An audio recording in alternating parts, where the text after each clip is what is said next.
बिस्मिल्लाहिर्रहमानिर्रहीम इय्याका नअबुदु व इय्याका नस्तईन। अस्सलाम वालेकुम नाज़रीन। दो अहम पॉइंट्स जिसके ऊपर आज बात होगी। पहली बात तो ये है कि दुआ ज़हरा के केस के हवाले से जब कल दुआ ज़हरा मेडिकल बोर्ड के सामने पेश हुई, उसने अपने पेरेंट्स को मुकम्मल तौर पर यकसर नज़रअंदाज किया। उसकी वजह क्या हो सकती है, उसकी रीज़न क्या हो सकती है, ये आपके सामने रखनी है। और दूसरा, अपनी पाकिस्तानी बेटियों के नाम, बेटों के नाम, कौम की बेटियों के नाम ख़ास तौर पे एक पैगाम है मेरा, वो आपके सामने रखना है।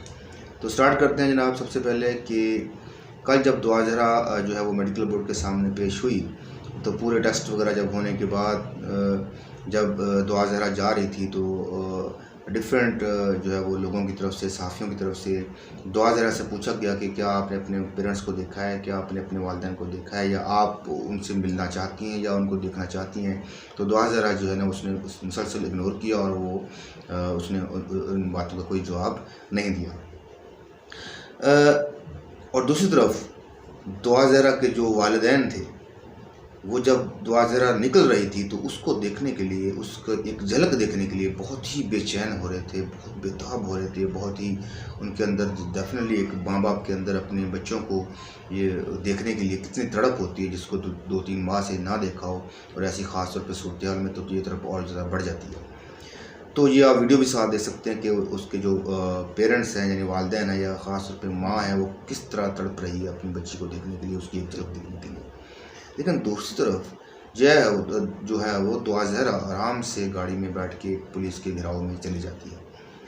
अब देखें, हम एक चीज़ को तो ये एक साइड पे रख देना। चलिए हम फ़र्ज़ कर लेते हैं कि दुआ ज़हरा ने जो है वो अपनी मर्ज़ी से शादी की है, एवरीथिंग इज़ ओके।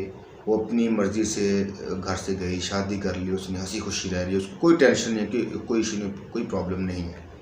लेकिन उसके बावजूद जो पेरेंट्स हैं, जिनके साथ उसने 14-15 साल गुजारे हैं, माँ बाप के साथ इतना प्यार होता है, इतना मोहब्बत होता है, चलो दोनों के साथ नहीं, एक के साथ होगा, तो उसने एक दफ़ा भी कहीं किसी पुलिस वाले को कह देती दूर से जाके कि मैंने अपने वालिदैन को एक झलक देखना है, या मैं उनको देखना चाहती हूँ, या मुझे जस्ट एक दफ़ा उनका दीदार ही करवा दें, दूर से ही करवा दें। तो उस बच्ची ने जो है वो बिल्कुल देखना भी गवारा नहीं किया। उसको पता था कि मेरे पेरेंट्स आए हुए हैं। तो मेरे जहन में ये एक सवाल बार बार मुझे टीज़ कर रहा है, तंग कर रहा है, कि कौन सी ऐसी वजह हो सकती है, कौन सी ऐसी एक मजबूरी हो सकती है दुआ ज़हरा की, कि वो उसने देखना भी गवारा नहीं किया। उसने यानी कोई इतना वो ज़्यादा नफ़रत करती है अपने पेरेंट्स से, क्या या कोई ऐसे प्रेशर में है वो कि वो अपने वालिदैन को देखना भी नहीं चाहती, या उसको किसी ने मना किया हुआ है कि आपने अपने वालिदैन की तरफ देखना भी नहीं है। चले शादी उसने कर ली है, वो अगर खुश भी है अपने घर में, तो अपने पेरेंट्स को कम से कम जो है वो एक दफ़ा जो है वो देखने के लिए तो कोई एफ़र्ट कर सकती थी, या सिर्फ मुड़ के देख ही सकती थी। तो पेरेंट्स कितना बेताबी से उसके दीदार के लिए तरस रहे थे। तो ये आपने कमेंट सेक्शन में कमेंट करना है और अपनी राय देनी है कि क्या वजह हो सकती है ऐसी कि जो है वो दुआ ज़हरा ने जो है वो बिल्कुल इग्नोर किया अपने पेरेंट्स को, और वो आगे वहाँ से चली गई। तो एक ये बात। दूसरी अहम बात जो है वो अपनी बेटियों के नाम अहम पैगाम, कि सब ख़ास तौर पे बेटियों को और बेटों को भी जो घर वालों की मर्ज़ी के बगैर, या घर वालों के से बताए बगैर, या घर वालों से नाराज़ होकर जो वो शादी कर लेते हैं, जैसे सोशल मीडिया के ऊपर किसी दोस्ती होगी और जी दोस्ती में प्यार हो गया और जी शादी हो गई। मेरी बात याद रखिए हमेशा, ख़ास तौर पे बेटियाँ। पहली तो बात, ये प्यार व्यार होता नहीं है, ये जस्ट ऐसे ही होता है, ये कि जस्ट प्यार हो गया जी मैंने शादी कर ली, कि ये आपकी पूरी एक लाइफ का मसला है।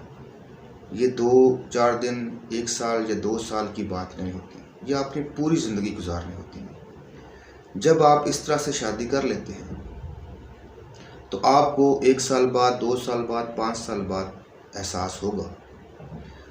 और हमेशा याद रखें कि ज़िंदगी गुजारने के लिए 2-4 दिन या 1 साल 2 साल गुजार सकते हैं आप लोग। ज़िंदगी गुजारने के लिए माँ बाप, बहन भाई, ये ऐसे रिश्ते हैं, इनके बगैर आपकी ज़िंदगी कंप्लीट नहीं होती। आप इनके बगैर ज़िंदगी जो गुजारने का, मैं कहता हूँ, मेरी राय है, तसव्वुर भी नहीं कर सकते।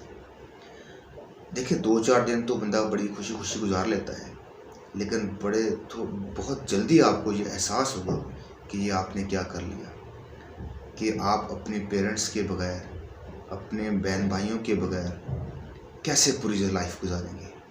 ये जो मोहब्बत का शौक़ होता है वो 2-4 दिनों में उतर जाएगा, लेकिन उसके बाद क्या होगा, जब आप पुकारेंगे, जब आपका दुख दर्द बांटने वाले पेरेंट्स नहीं होंगे, जो हर पल आपकी तकलीफ़ पे जो है वो परेशान हो जाते हैं, जो परेशानी में मुब्तला हो जाते हैं, तो किस तरह आप पूरी लाइफ गुजारेंगे उनके बगैर। तो इस बात के ऊपर ज़रूर सोचना है। ऐसा स्टेप लेने से पहले 1000 दफ़ा मैं पहले भी वीडियोस में कह चुका हूँ कि आपने सोचना है। तो इस तरह का ट्रेंड नहीं होना चाहिए, इसको रोकना है। और ये लाइफ के लिए, क्योंकि बहुत से ऐसे केसेस देखे हैं कि जहाँ पे बच्चों ने या बच्चियों ने अपने वालिदैन की रज़ामंदी के बगैर शादियाँ की हैं, और उसके बाद वो दोबारा फिर उनको गलती का एहसास होने के बाद अपने माँ बाप के ही पास आना पड़ा, लेकिन उस वक्त तक उनकी ज़िंदगियाँ जो है वो तबाह हो चुकी थी। तो इस बात को आपने ज़हन नशीं रखना है। मेरी ये तमाम बेटियों से ख़ास तौर पे गुजारिश है कि इस चीज़ से अवॉइड करें। तो इस वीडियो में इतना ही आपसे शेयर करना था। अपना ख्याल रखिए। पाकिस्तान जिंदाबाद, पाकिस्तान जिंदाबाद।